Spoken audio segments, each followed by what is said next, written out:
Hey, welcome back to Setlist. I'm Joel Carl. And I'm Bobby Morano, and these are our guests for today. Jacey and Ryan.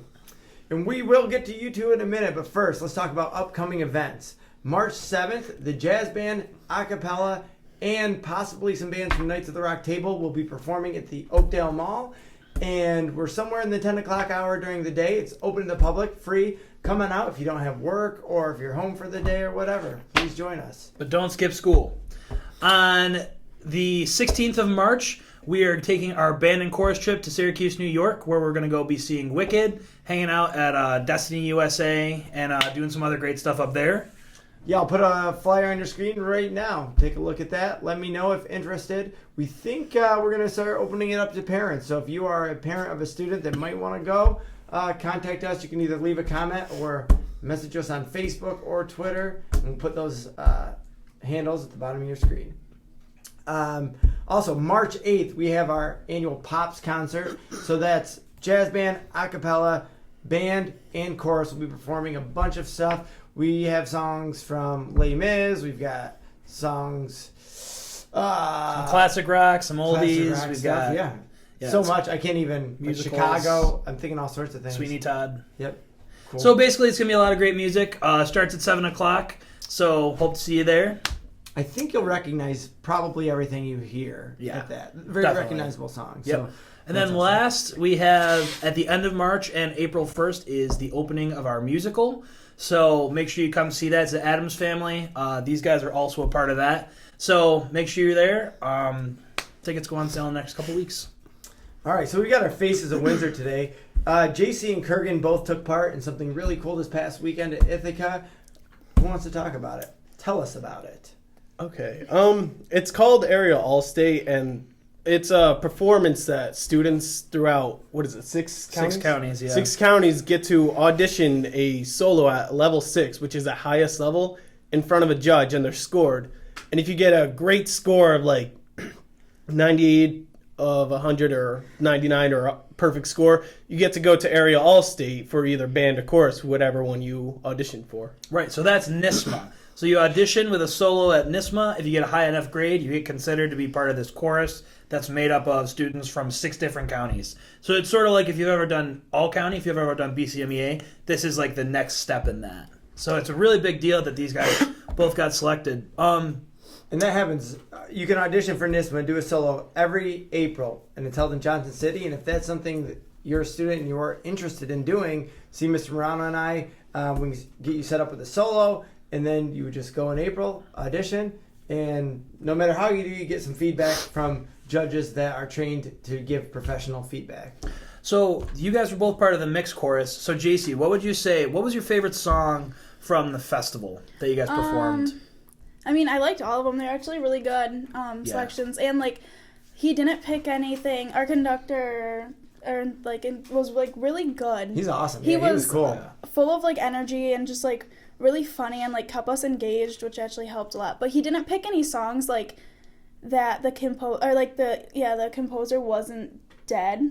Like, everybody was alive that he, like, picked from. So they were, like, new age, like, pieces, which was really cool. And my favorite was probably like it was called In Remembrance, and it was like it was like sad. It was like not sad, it was like hopeful, he said, but like it was about like a tragedy that had happened at someone's school, and he wrote to like as a dedication to the family, but it like was really dynamically pretty. And it like just to have a bass section in the guys and like have that girth underneath, like great, it was phenomenal.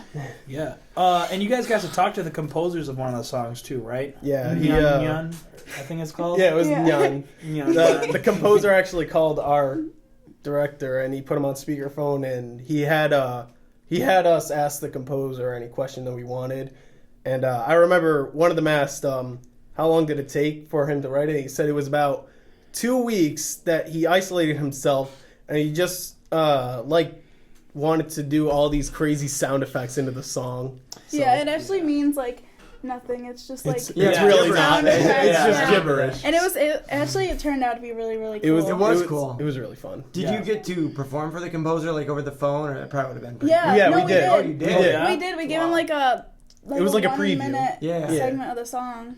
And he gave you some feedback. And thought Yeah, it he was said good. it sounded really good. Yeah, Yeah. he loved it. Awesome. So those are really cool experiences. And the 10 through 12 band for Ariel State was also there. Josh, who you saw in a few episodes ago, he performed on bassoon, and the band concert was great as well as and the orchestra. So it was really cool. So we have a viewer question.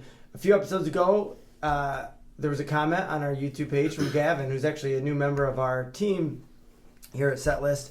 How do you deal with and get over Stage fright.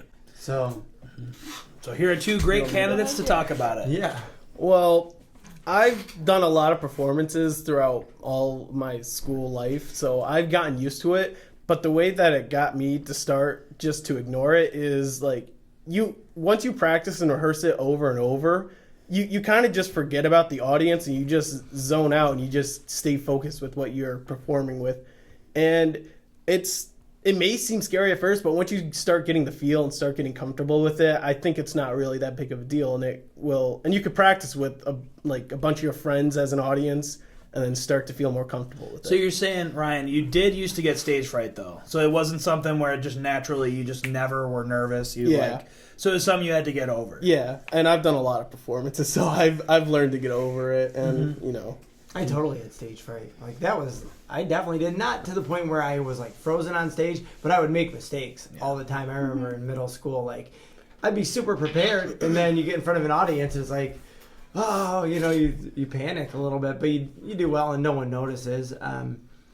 So did you ever get stage fright? You said you didn't. No, there's I don't get stage fright, but I do get anxious. Yeah. And it's like a mix of nervousness and excitement because same with Ryan, I've been performing my whole life. So, but I think every performance I do get anxious because it's not like I'm not nervous, but I am. It's really weird, but But that's what makes it exciting too. I've learned from messing up in front of people, messing up in front of an audience, it's not as bad as it seems. And so just to go up there and mess up in front of somebody and then just be oh, it's fine, and just keep you have going. a reputation as being an excellent performer around here, so everybody knows oh, if JC makes a mistake, it's no big deal because we've heard JC and she's amazing, so she doesn't make mistakes often. Yeah, I mean, and you roll with it. people make mistakes, so I mean that's assuming people would notice.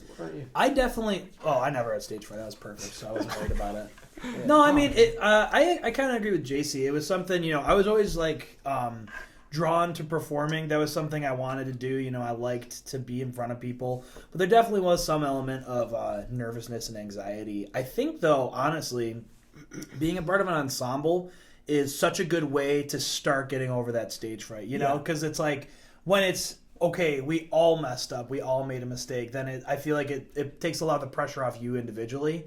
So I think when you're part of a chorus or a band or an orchestra, that's sort of a good introduction, and you can kind of incrementally start to peel away the layers. Okay, now I'm going to be in a small ensemble like jazz band or a cappella, and then okay, I'm going to try doing something solo. So I think for people out there who are feeling like they have a lot of stage fright, you've got to keep going for that next level. You got to keep pushing yourself. And I would say, as far as getting over it goes, I think if you get a few good performances under your belt, you start to feel really good, and then you're almost oh, give me a chance to show off. Yeah. And and like I said with JC, once you build a reputation for yourself, people know you're good. It's almost it's nothing anymore. Because that's not. I don't even think that's a concern anymore. But I remember when I was first starting out, you want to prove yourself, you want to show how good you are, but it's tough with that pressure. Well, and like Ryan said, I think that one of the most crucial parts of feeling comfortable in a performance is preparing. Really practicing, and that's something. We run into that at court all the time. Is this song we wanted to do it and we just didn't put the time in, and it doesn't happen. And it shows when you're on stage. Yeah, because you might have it good enough, you think, in the practice room, but then you go out in front of an audience and you forget. I mean, I feel people get stage fright because they're scared to mess up. Yeah. Yep. I feel like that's the number one reason people are scared to get up and do something, and that messing up is just, it makes you realize that you can do so much better, and at least it pushes you. Yeah. So you need that experience of messing up in order to realize, oh, it's not that bad. I would almost liken it to jumping in the water. That kind of thing. You just got to take. You just got to do it. Yeah. Because you can sit on that diving board, whatever, forever, and They never do. Because I remember last year when we had an a cappella thing at the church, right? Last year, and we had solo songs. I remember I did one by myself with the song, and I completely messed it up. But thank God nobody knew what the song was, so they didn't know, and I just kept going through until it ended, and then. I thought I did bad, and Morano just comes over. He goes, "No, you did really good." I'm like, "But I messed up." He's like, "No one knows that song. It's fine." I'm like, Exactly. Okay. So it was. He so did good. fine. He did really. Yeah.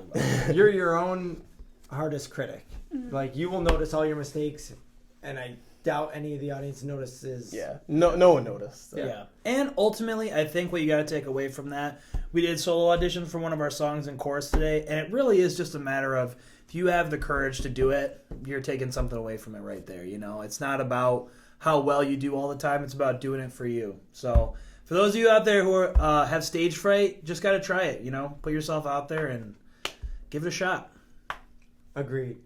All right, coming up next, we have a segment that is going to be excellent. Oh my god. Oh my God. I'm so excited.